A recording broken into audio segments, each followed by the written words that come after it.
Assalamualaikum warahmatullahi ta'ala wabarakatuh. Alhamdulillahi rabbil alamin, wal aqibatu lil muttaqin, wala udwana illa 'alal zalimin. Wassalatu wassalamu ala asyrafil anbiya'i wal mursalin wa ala alihi wa sahbihi ajma'in. Rabbi shrah li sadri wa yassir li amri wahlul 'uqdatam min lisani yafqahu qawli. Subhanaka la 'ilma lana illa ma 'allamtana innaka antal alimul hakim. Wala hawla wala quwwata illa billahil aliyyil azim. Allahumma iftah 'alaina futuhal 'arifin warzuqna fahman nabiyyin wa hifdzal mursalin wa imanas sadiqin birahmatika ya arhamar rahimin. Amma ba'd. Alhamdulillah, segala puji bagi Allah Subhanahu wa taala. Kita rafa'kan syukur kita kepada Allah Subhanahu wa taala di atas nikmat pemberian Allah kepada kita yang tidak putus-putus. Mudah-mudahan kita tergolong dalam kalangan hamba-hamba Allah yang bersyukur. Tuan-tuan yang dirahmati oleh Allah, para penonton sekalian, hari ini kita sambung pengajian kita kitab Hidayatus Sibyan pada muka surat 4 iaitu pada sifat yang ke-11. Sifat yang ke-11, sifat yang wajib bagi Allah Ta'ala yang ke-11, iaitu sifat sama'. Qala al-musannif rahimahullahu ta'ala wa nafa'ana fi ulumihi fid darain amin ya rabbal alamin. Ke-11-nya sama'. Ke-11-nya sama' artinya mendengar Allah Ta'ala. Bermula maknanya, makna sama' iaitu satu sifat yang mawjud. Satu sifat yang mawjud, yang ada ataupun yang sabit, yang berdiri ia sifat yang sifat sama' dengan zat yang mewajib ia bagi zat akan kaunuhu sami'an. Keadaan Allah Ta'ala mendengar yang ta'alluq ia sifat sama dengan mendengar tiap-tiap yang wajib dan tiap-tiap yang harus. Jadi para penonton, tuan-tuan sekalian, sifat yang ke-11 itu sama, artinya mendengar Allah, mendengar Allah Ta'ala. Jadi sifat sama' ni masih lagi orang panggil di kategori sebagai sifat ma'ani. Sifat ma'ani. Seperti sifat ilmu, sifat hayah, sifat iradat, sifat kudrat dan sebagainya. Itu sifat-sifat ma'ani. Jadi sama' ni termasuk tergolong dalam kalangan dalam sifat-sifat ma'ani Allah Ta'ala ni. Makna dia satu sifat sama' ni satu sifat yang mawjud, sifat yang dibangsa ada, yang berdiri ia sifat sama' ni dengan zat Allah Subhanahu wa taala. Dia ada pada zat Allah Taala sifat sama' ni. Yang mewajib ia sifat sama' bagi zat Allah Taala. Bila zat sifat sama' ni berdiri pada zat Allah Taala, melazimkan ataupun mewajibkan Allah Ta'ala itu berkeadaan mendengar. Yang ta'alluq ia sifat sama' dengan mendengar tiap-tiap yang wajib. Allah Ta'ala berfungsi ataupun peranan sifat sama' ni berta'alluq mendengar Allah Ta'ala tiap-tiap yang wajib dan tiap-tiap yang harus. Atau kita kata berta'alluq, berfungsi sifat sama' Allah Ta'ala ni kepada perkara-perkara mawjudat, perkara-perkara yang ada.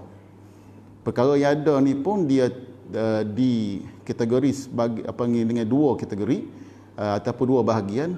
Ada yang wajib, ada sesuatu tu yang mana wajib ada. Yang kedua harus ada. Jadi sifat sama' ni berta'alluq. berfungsi, berperanan dengan tiap-tiap yang mawjudat. Tiap-tiap yang apa panggil barang yang ada. Sama ada barang yang ada tu barang yang wajib ada, dan juga barang ataupun sesuatu yang harus ada, yakni makhluk. Lawan sifat sama as-samamu, artinya tuli, iaitu tuli. Sifat tuli ni mustahil bagi Allah Ta'ala. Orang panggil akal tak terima adanya sifat tuli ni. Akal kita tak terima ada sifat tuli kepada Allah Ta'ala ni. Sebab tu disebut perkara yang mustahil. Sifat tuli ni perkara yang mustahil. Akal kita tidak terima ada sifat tuli ni kepada Allah Ta'ala. Dalilnya firman Allah Ta'ala, innallaha sami'un alim. Artinya bahawasanya Allah Ta'ala yang amat mendengar Allah, lagi amat mengetahui Allah. Ini dalil daripada Al-Quran yang mensabitkan Allah Ta'ala ni bersifat dengan sifat sama', bersifat dengan sifat mendengar Allah Ta'ala ni.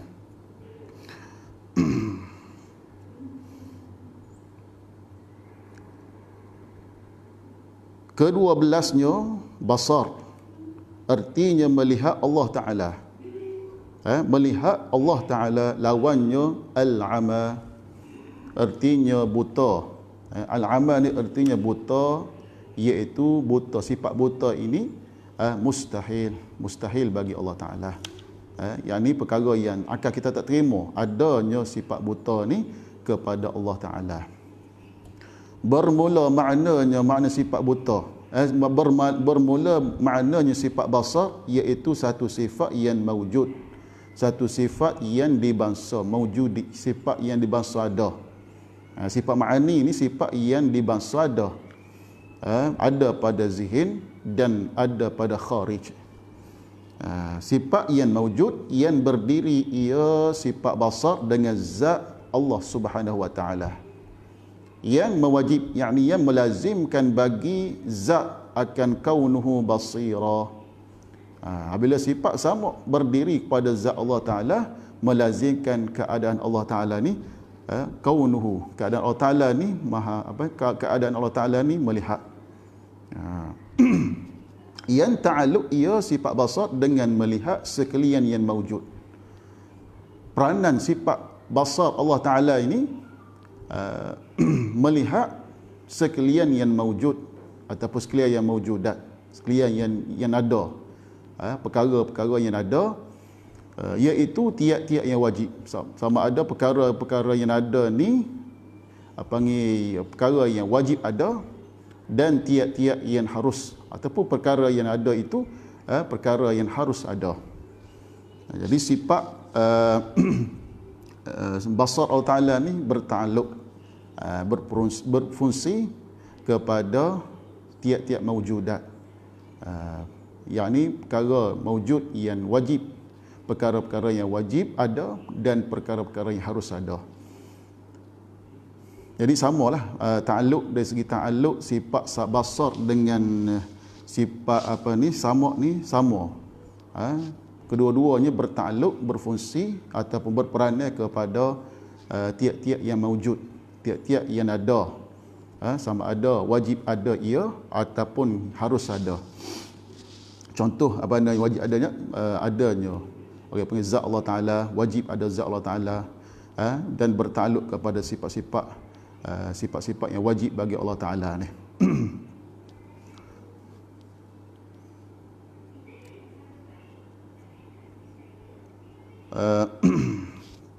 Jadi sifat sama' dan basar bertakluk kedua-duanya kepada sebagai ta'alluq. Kalau kita ngaji lebih dalam lagi, ta'alluq inkishaf, ta'alluq inkishaf, terdedah ataupun meliputi, sifat sama' mendengar Allah Ta'ala, melihat Allah Ta'ala ni meliputi kepada perkara-perkara yang mawjud, perkara-perkara yang mawjud yang ada, meliputi. tidak tak kira lah perkara tadi tu kita kata perkara yang wajib ada ataupun perkara yang harus ada. Sebab itulah bila kita merenung, kita tadabbur dengan sifat mendengar Allah, sifat melihat Allah Ta'ala ini, dan kita yakin bahawa sifat mendengar Allah Ta'ala dan juga melihat Allah Ta'ala ni mukhalafah, dia tak sama dengan mendengar dan melihat makhluk kita ni lah, manusia. Kita manusia, jin dan sebagainya tak sama, sebab kita melihat dengan bantuan alat. Kita melihat dan mendengar ni dengan bantuan alat. Kita melihat dengan, orang panggil dengan mata, dengan bantuan mata, dan kita mendengar dengan gegendang ataupun dengan telinga, dengan alat di telinga yang diciptakan oleh Allah Subhanahu Wa Taala. Dan mendengar dan melihat kita ni orang panggil bersifat kekurangan. Orang panggil bersifat kekurangan. Banyaklah orang panggil kita terbatas pandangan dan penglihatan kita ni, dan pendengaran kita terbatas. Sebab itulah kalau perkara-perkara yang halus kita tak boleh melihat dah. Kita tak mampu lihat dengan mata pandangan biasa. Kita perlu kepada bantuan. Kalau nak kelih kuman, nak kelih virus ni, kita perlu bantuan mikroskop. Kalau kita nak kelih perkara-perkara yang jauh, perkara-perkara yang jauh, kita perlu kepada teropon ataupun kanta pembesar lah untuk melihat bintang, melihat bulan dan sebagainya. Itu nerayak pada kitanya lemahnya sifat melihat kita. Begitu sifat mendengar. Kita hanya mendengar perkara-perkara yang dekat dengan kita saja. Adapun perkara-perkara yang jauh, ataupun suara-suara yang kita kata yang tidak, yang apa panggil, yang kita kata tidak jelas, kita tak dapat dengar dah. Kita tak dapat dengar dah telinga kita ni. Itulah panggil sifat mendengar dan melihat makhluk. Adapun Allah Ta'ala ni melihat tanpa biji mata. Allah Ta'ala melihat tanpa biji mata. Dan penglihatan Allah Ta'ala ni tidak terbatas. Bahkan meliputi semua maujudat, semua perkara yang ada. Semua perkara yang ada, Allah Ta'ala meliputi pandangan dia. Penglihatan Allah Ta'ala ni meliputi semua perkara-perkara yang ada. Tak ada satu pun yang terkecuali daripada pandangan Allah Subhanahu Wa Ta'ala ni. Hatta kata ulama, semut yang kecil yang ada di batu yang hitam, kemudian berada di waktu yang malam yang gelap sekalipun, diketahui ataupun dilihat oleh Allah Subhanahu Wa Ta'ala. Apatah lagi benda yang lebih halus daripada tu, lagi-lagilah dilihat oleh Allah Subhanahu Wa Ta'ala. Pendek kata tidak ada halangan bagi Allah Ta'ala ni untuk dia melihat apa saja. Sebab itulah ta'alluq peranan fungsi sifat basar Allah Ta'ala ni kepada meliputi perkara-perkara yang mawjud yang ada.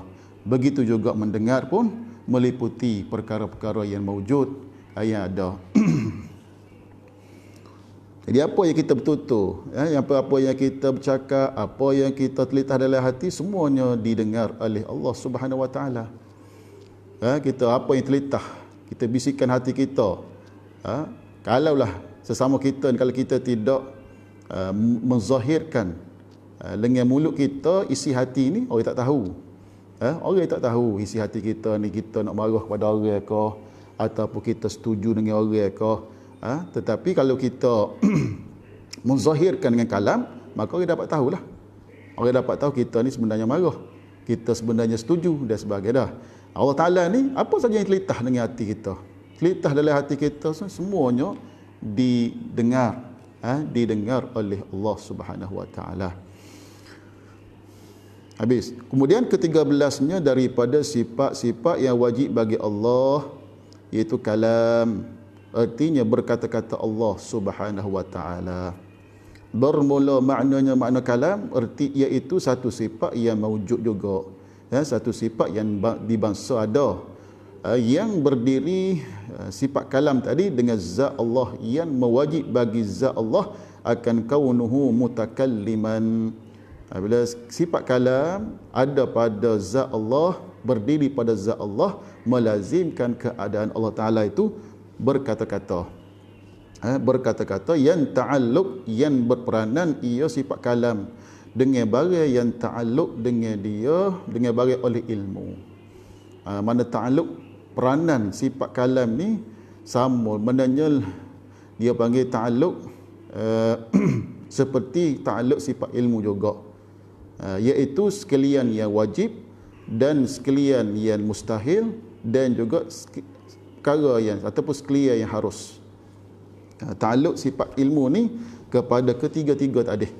Perkara-perkara yang wajib mengenai Allah Ta'ala tahu tentang zat dia, zat Allah.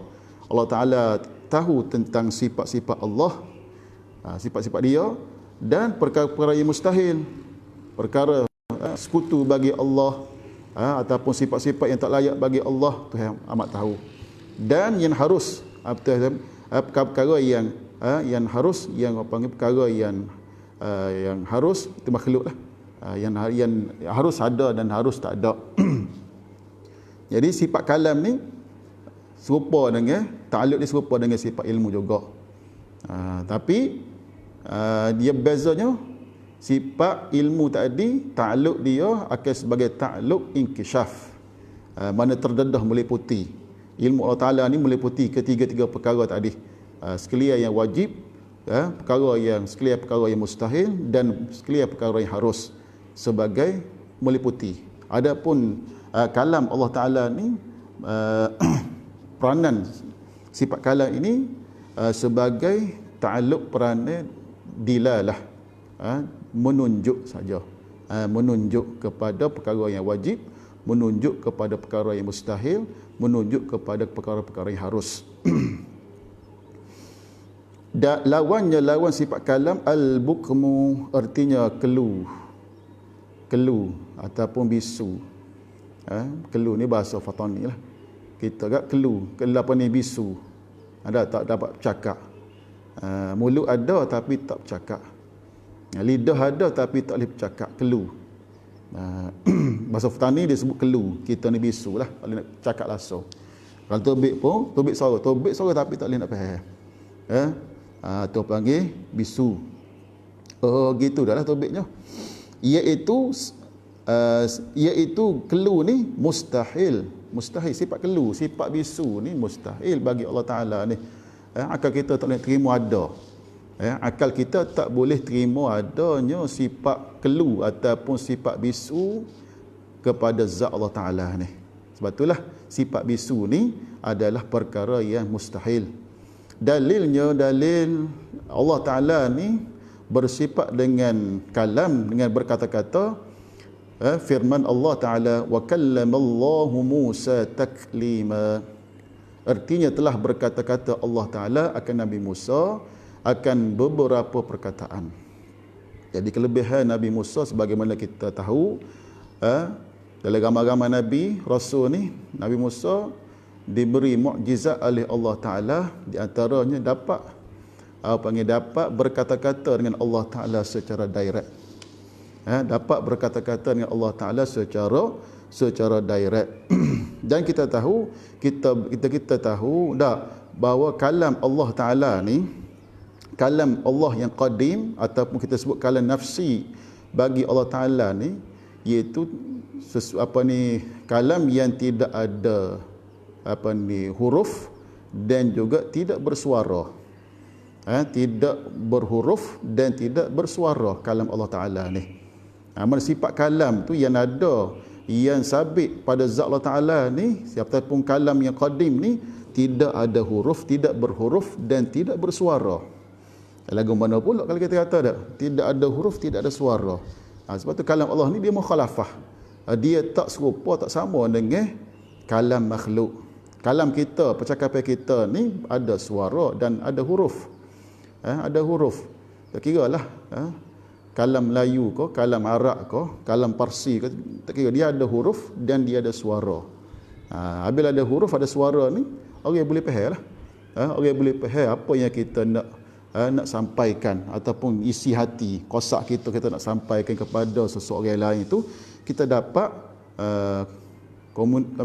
komunikasi dengan mereka ni dengan melalui suara dan huruf. Adapun kalam nafsi, kalam qadim Allah Ta'ala ni tidak ada suara, tidak ada huruf. Tidak ada suara, dia tidak ada huruf. Tu. Jadi wallahu alam, bagaimana Allah Ta'ala berkata-kata dengan Nabi Musa. Nabi Musa boleh faham. Boleh faham panggil kata-kata kalam Allah Ta'ala tu. Dan Nabi Musa balah. Mana bercakap bercakap, tapi bagaimana tu wallahu alam. Kata ulama al-sunnah wal jamaah, maknanya mereka Allah Ta'ala ni dia buka hijab. Dia buka hijab kepada Nabi Musa AS, maka Nabi Musa boleh memahami. Boleh memahami kalamullah.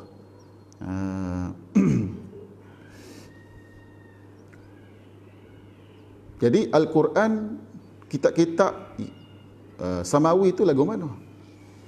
Kita nak kata lagu mana? Mana Quran kita yang kita baca ni? Quran yang kita baca ni daripada 30 juzuk Quran, daripada awal surah Fatihah hinggalah surah An-Nas disebut ataupun dinisbah sebagai kalamullah.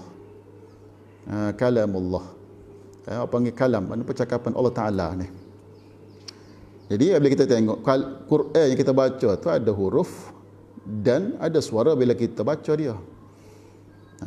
Kita ada huruf dan ada suara apabila kita baca Quran ni. Tapi Quran dipanggil kalamullah. Jadi kita faham molek. Quran ni kalamullah nisbah kepada, dia menunjuk kepada madlul kalam nafsi ataupun kalam qadim Allah Ta'ala ni. Quran yang kita baca tu dia disebut ataupun dipanggil sebagai kalamullah sebab apa? Sebab menunjuk Quran tadi itu atas kalam Allah yang azali. Kalam Allah yang azali yang mana berdiri. Kalam Allah azali itu dengan zat Allah Ta'ala. Mana kalau kita kata cara nak mudah faham, madlul, benda yang ditunjuk. Benda yang ditunjuk, Quran kita baca, madlul makna dia tu. Makna yang Quran yang kita baca tu atau sebut madlul dia tu, dia sama dengan madlul makna yang ada pada kalam nafsi, kalam qadim Allah Ta'ala. Jadi kalau kita nak jagalah di zaman kita dengar cerita di zaman Imam Ahmad bin Hanbal, bagaimana Imam Ahmad bin Hanbal ni sanggup menerima seksaan daripada Khalifah Ma'mun, supaya paksa mengatakan Quran ni hadis, Quran ni baru, tidak qadim dah. Ramai ulama-ulama ia tak tak mahu ikut Khalifah Ma'mun ni, yang mana mereka berpihak, khalifah ni berpihak kepada puak Mu'tazilah. Yang mana puak Mu'tazilah dia kata Quran ni hadis, Quran ni benda yang baru. Jadi Khalifah Ma'mun dia terima. Dia pegang dengan pandangan Mu'tazilah ni, lalulah Khalifah Ma'mun dia paksa anak rakyat dia termasuk ulama-ulama supaya mengatakan Quran ni hadis, Quran ni baru. Jadi ditentang ataupun ditolak oleh ulama-ulama Ahlussunnah wal Jamaah, termasuklah Imam Ahmad bin Hanbal yang tegas. Imam Ahmad ni dia kata Quran ni qadim, tidak baru, Quran ni qadim. Sebab apa tu? Sebab nak jagalah, nak jaga takut orang awam ni, orang yang tak reti gapo ni salah faham. Takut mereka kata kalam Allah Ta'ala tu baru, kalam nafsi, kalam qadim Allah Ta'ala yang ada pada zat Allah Ta'ala itu baru. Jadi ulama ni nak ambil satu pendekatan nak tutup, orang panggil kekeliruan ataupun tutup pintu mafsadah tu, dengan menegaskan bahawa kalam ataupun Quran ni adalah kalam Allah yang qadim, tidak baru. Tapi ialah kalau nisbah zahir Itu kita kata nak jagalah, nak jaga takut diseleweng. Panggil fahami rakyat, fahami orang ramai ni, apabila dah tersebar, takut tersebar kalam Allah Ta'ala, Quran ni hadis, Quran ni tidak qadim, baru Quran ni, takut rakyat ataupun masyarakat yang kita kata yang jahil ni, mereka ni cepat faham, mereka takut pergi bawa kepada Quran ataupun kalam Allah Ta'ala tu yang qadim, dia kata baru juga. Sifat kalam Allah Ta'ala, berkata-kata Allah Ta'ala tu yang ada pada zat Allah Ta'ala tu, takut orang kata baru juga. Sebab itulah ulama bertegas, Imam Ahmad bin Hanbal dan ulama-ulama seangkatan, ulama-ulama sepandangan dengan Imam Ahmad bin Hanbal ni mengambil pendekatan tegas, tak sekata, tak ikut apa yang disuruh oleh Khalifah Ma'mun.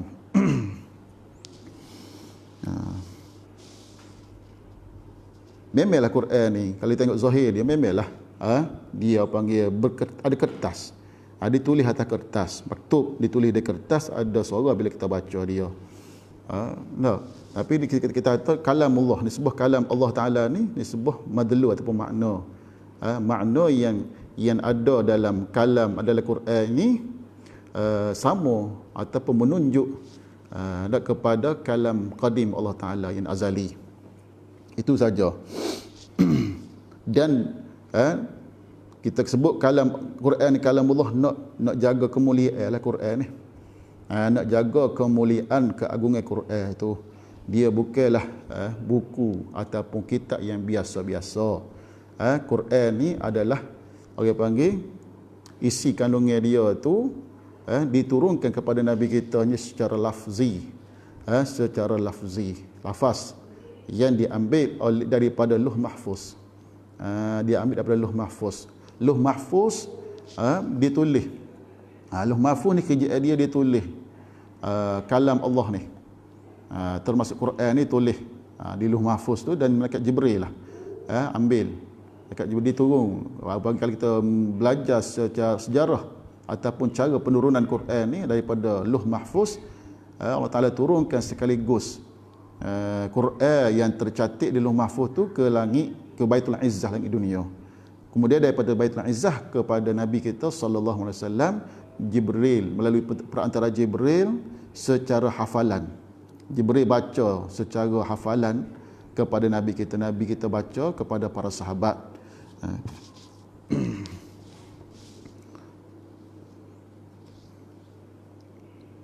Sebab itulah kita kena orang panggil kena memuliakan Quran ni. Kita tak boleh buatlah seperti kitab-kitab biasa. Kalau boleh kita kena, bila kita bawa Quran ni, kita bawa atas daripada pusat kita, atas pada pinggir kita lah. Kita kilik Quran tu. Kita kilik Quran ni atas daripada pinggir kita. Jangan kita ni bawa supaya buku-buku biasa di bawah arah pinggir kita bawa. Kadang-kadang kita letak atas-atas lagu tu Quran, tak boleh. Gitu seolah-olah mana kita ni tidak memuliakan Quran. Mari kita letak Quran di tempat yang tinggi. Kalau atas rak-rak tu kita letak Quran hak tinggi sekali. Kemudian buku-buku lain lah, kitab-kitab lain. Jangan kita tindai atas Quran tu kitab-kitab ataupun buku-buku yang lain. Sebab kita nak memuliakan Al-Quran. Jadi bagi orang yang menanggung, orang yang hafal Quran, dia tahulah. Dia belajarlah adab-adab kita menanggung Al-Quran ni. Lepas tu Quran ni kita kena panggil bersuci. Kita kena ada wuduk bersuci terlebih dahulu. Kita nak pegang dia, kita nak tanggung dia, dan kita nak sentuh ayat Al-Quran ni dalam keadaan yang suci. Jadi kalau kita orang Islam tidak menghormati, tidak mengagungkan Al-Quran, siapa lagi? Siapa lagi?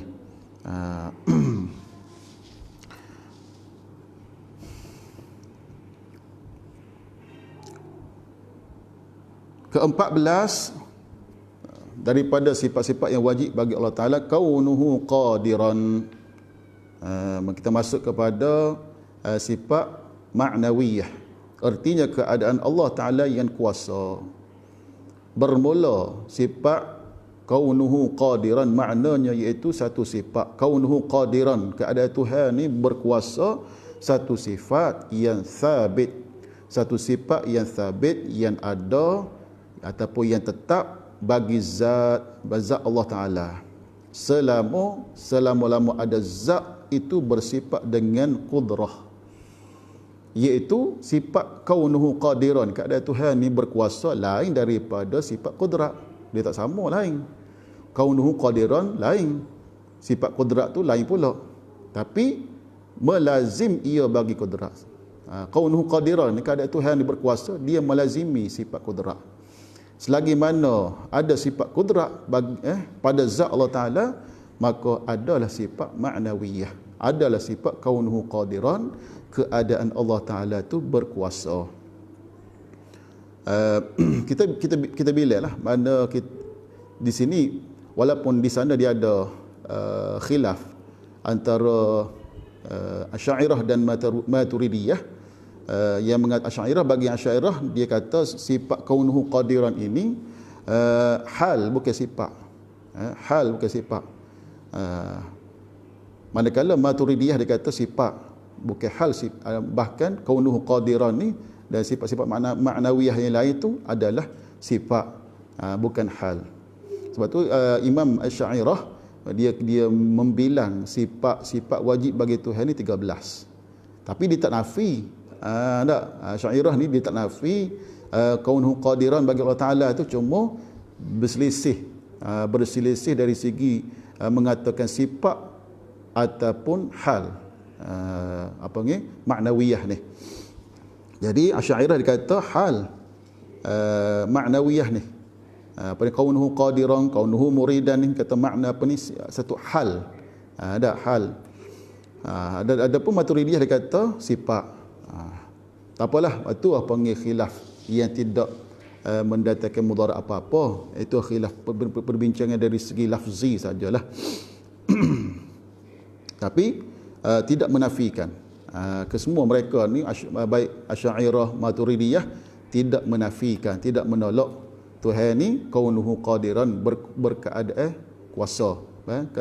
Berkeadaan Allah Ta'ala ni kuasa. Berkeadaan Allah Ta'ala ini berkehendak ataupun menentukan. Berkeadaan Allah Ta'ala ini aliman, mengetahui. Tapi sifat itulah sifat qudrat, sifat ma'nawi, sifat ma'ani tadi itu melazimi. Ma'nawiyah ni dia melazimi kepada sifat ma'ani. Jadi kaunuhu qadiran, keadaan Tuhan ni berkuasa, selagi mana dan melazimi sifat qudrat, selagi mana sifat qudrat tu ada pada zat Allah Subhanahu wa Ta'ala, cerah tangga.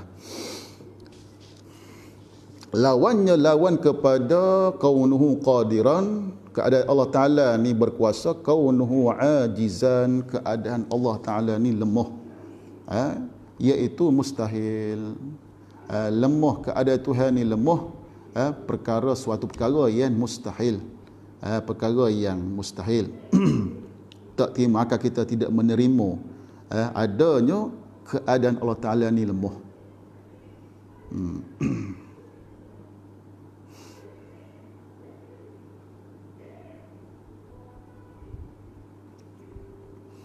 Kemudian ke-15, kaunuhu muridan, artinya keadaan Allah yang berkehendak, ataupun mentakhsis, menentukan Allah, makhluk ataupun kita benda-benda mungkin ni. Bermula maknanya, mana kaunuhu muridan, keadaan Allah Ta'ala ni berkehendak, satu sifat yang sabit, satu sifat yang ada bagi zat. Selama-lama ada zat itu bersifat dengan iradat. Selama mana sifat Allah Ta'ala bersifat dengan sifat iradat, maka Allah Ta'ala bersifat dengan kaunuhu muridan, keadaan Allah Ta'ala ni berkehendak ataupun menentukan perkara-perkara yang mungkin. Iaitu sifat kaunuhu muridan lain daripada iradat. Sifat kaunuhu muridan tu sifat yang lain daripada sifat iradat. Kaunuhu muridan tu hal lain, iradat tu lain pula. Dia tidak sama. Tapi melazimi. Kedua tu melazimi. Kaunuhu muridan melazimi bagi sifat iradat. Apabila ada sifat iradat, maka adalah sifat kaunuhu muridan. Ada keadaan Tuhan ni berkehendak. Dan melazim ia baginya, tadi melazim sifat kaunuhu muridan, keadaan Tuhan ni berkehendak ataupun keadaan Tuhan ni menentukan perkara-perkara mungkin, ia baginya bagi sifat iradat Allah Subhanahu wa taala.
Lawannya lawan kepada kaunuhu muridan, kaunuhu karihan. Lawan kepada keadaan Allah Ta'ala ni berkehendak, artinya kaunuhu karihan, artinya keadaannya Allah Ta'ala tu yang benci, iaitu mustahil.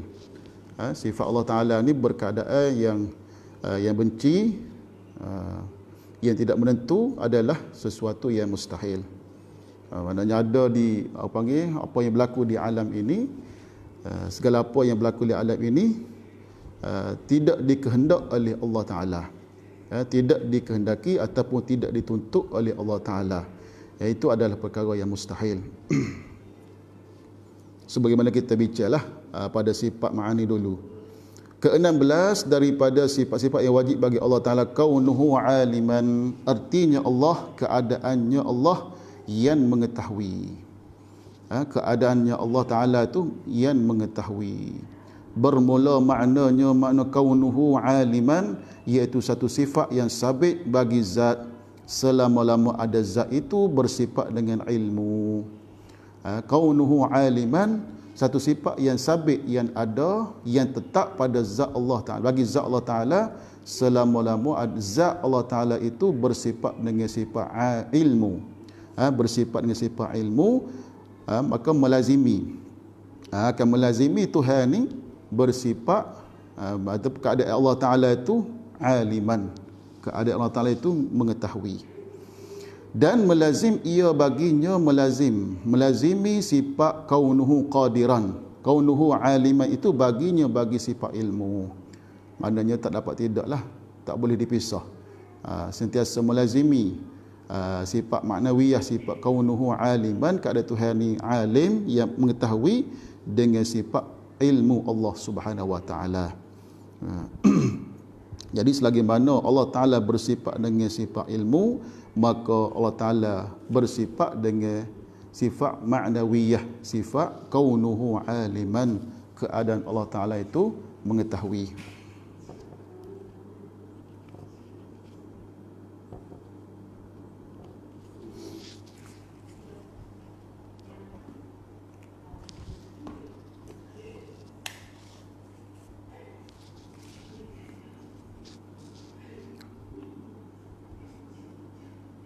Lawannya kaunuhu jahilan, lawan keadaan Allah Ta'ala mengetahui itu kaunuhu jahilan, keadaan Allah Ta'ala jahil, iaitu kaunuhu jahilan mustahil, perkara yang mustahil, perkara yang tidak diterima akal. Adanya Allah Ta'ala ni bersifat dengan sifat jahil, ataupun keadaan Tuhan ni bersifat dengan sifat jahil.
Masalah.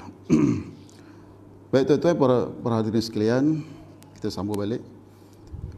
Kaunuhu jahilan, maknanya keadaan Allah Ta'ala itu kaunuhu jahilan adalah mustahil. Ke-17 daripada sifat-sifat yang wajib bagi Allah, kaunuhu hayyan, artinya keadaan Allah Ta'ala yang hidup, keadaan Allah Subhanahu wa Ta'ala yang hidup. Bermula maknanya iaitu satu sifat yang sabit bagi zat Allah Ta'ala selama-lama ada zat itu bersifat dengan hayah. Mana kaunuhu hayyan, mana sifat keadaan Allah Ta'ala itu hidup, sabit, satu sifat yang ada, yang sabit pada zat Allah Ta'ala selama mana zat Allah Ta'ala itu bersifat dengan sifat hidup. Maka Allah Ta'ala ni bersifat dengan kaunuhu hayyan, keadaan Allah Ta'ala itu hidup. Dan melazim ia baginya, melazim kaunuhu hayyan, keadaan Allah Ta'ala itu hidup, akan baginya bagi sifat hayah, hidup Allah Ta'ala ni. Mana sifat kaunuhu hayyan, keadaan Allah Ta'ala itu hidup, melazimi, mewajibkan, melazimkan kepada bagi sifat hidup Allah Subhanahu wa Ta'ala. Selagi mana Allah Ta'ala itu bersifat dengan hidup, maka Allah Ta'ala bersifat dengan kaunuhu hayyan, keadaan Allah Ta'ala itu hidup. Lawannya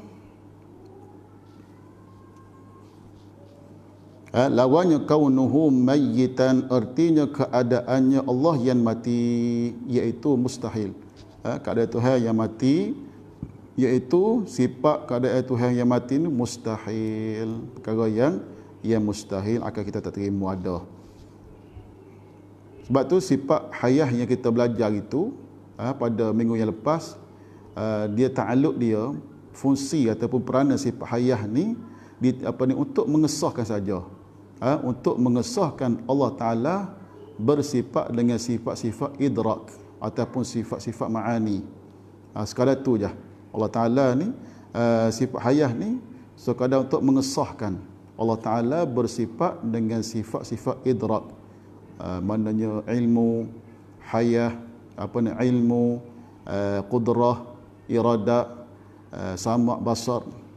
Mana sifat hayah ni untuk mengesahkan Allah Ta'ala itu bersifat dengan sifat-sifat ma'ani ataupun sifat-sifat idrak.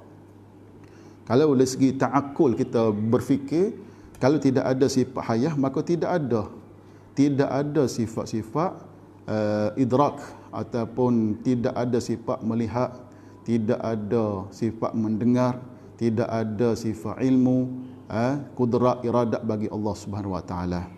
Walaupun hakikat sebenarnya tidak ada dulu ke dia, tidak ada dulu ke dia sifat hayah dengan sifat-sifat idrak yang lain. Cuma dari segi ta'akul kita berfikir ni, kalau tidak ada hayah bagi Allah Ta'ala, kalau Tuhan tidak hidup, bagaimana Tuhan nak bersifat dengan sifat-sifat ma'ani ataupun sifat-sifat idrak yang lain? Mana Tuhan ni kena hidup, mesti bersifat dengan sifat hidup. Jadi kaunuhu hayyan, keadaan Tuhan ni hidup, lazim kepada sifat hayah, sifat hidup bagi Allah. Ke-18, kaunuhu sami'an, artinya keadaan Allah Ta'ala yang mendengar.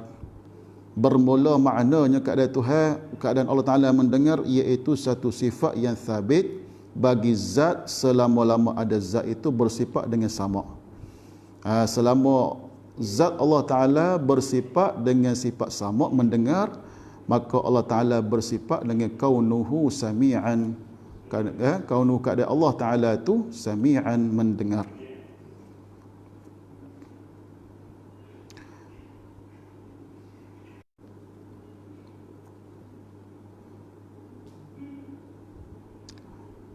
Iaitu lain daripada sama. Kaunuhu sami'an ni lain daripada sifat sama. Sifat kaunuhu sami'an, keadaan Allah Ta'ala mendengar, lain daripada sifat sama. Sifat sama tu lain, sifat kaunuhu sami'an ni lain.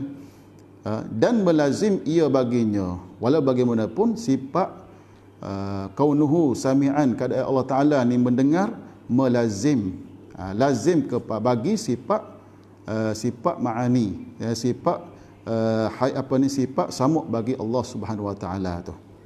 Mana selagi mana Allah Ta'ala bersifat dengan sifat mendengar, maka Allah Ta'ala bersifat dengan kaunuhu sami'an, keadaan Allah Ta'ala itu mendengar.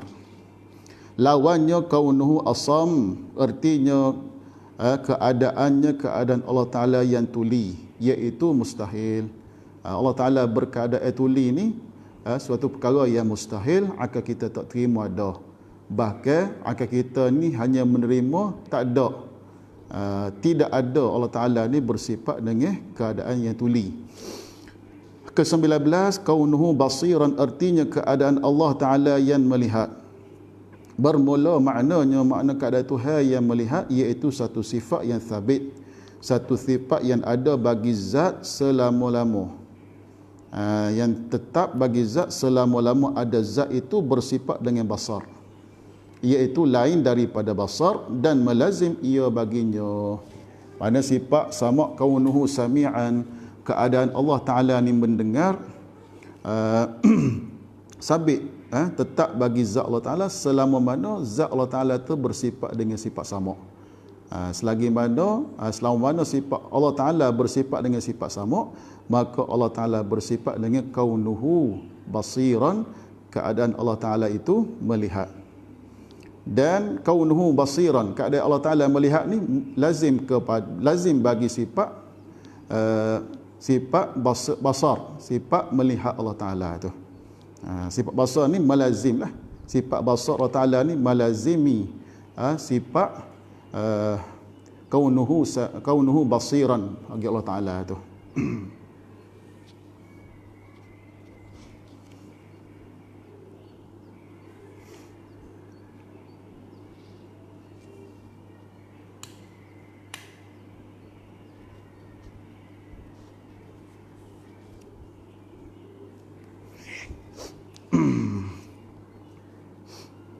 Lawannya kaunuhu a'ma, artinya keadaan Allah Ta'ala yang buta, iaitu mustahil. Keadaan Allah Ta'ala yang buta ini adalah mustahil, tidak diterima akal akan adanya Allah Ta'ala bersifat dengan sifat yang buta, berkeadaan buta Allah Ta'ala ni.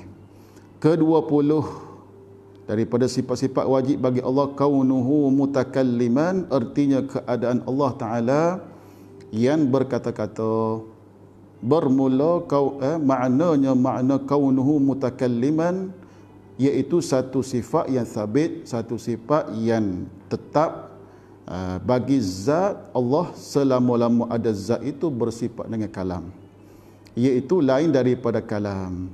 Sama juga lah maknanya sifat kaunuhu mutakalliman, keadaan Allah Ta'ala berkata-kata, satu sifat yang sabit, yang tetap pada yang tetap ada pada zat Allah Taala selama mana Allah Taala bersifat dengan kalam.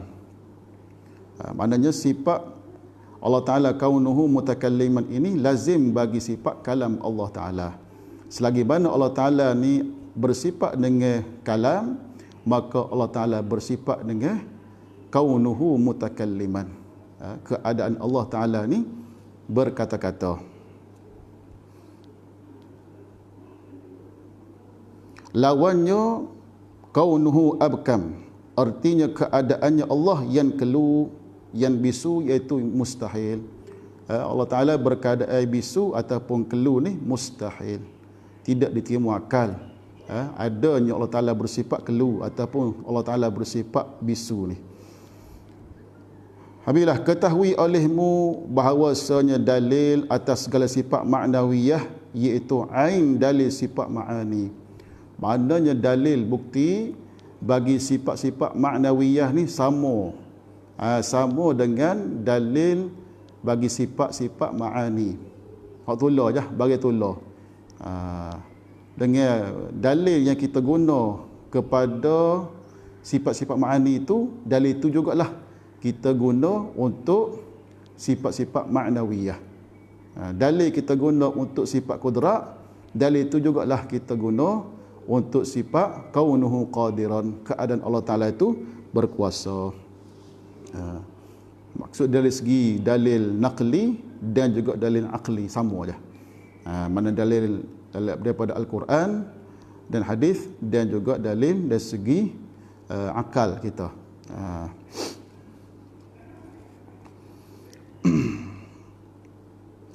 Dan bahawasanya segala sifat 20 itu terbahagi atas 4 bahagi. Baik tuan-tuan para penonton sekalian, insya-Allah kita sambung semula. Kita akan bincang sifat 20 ni dia terbahagi kepada 4 bahagian pula.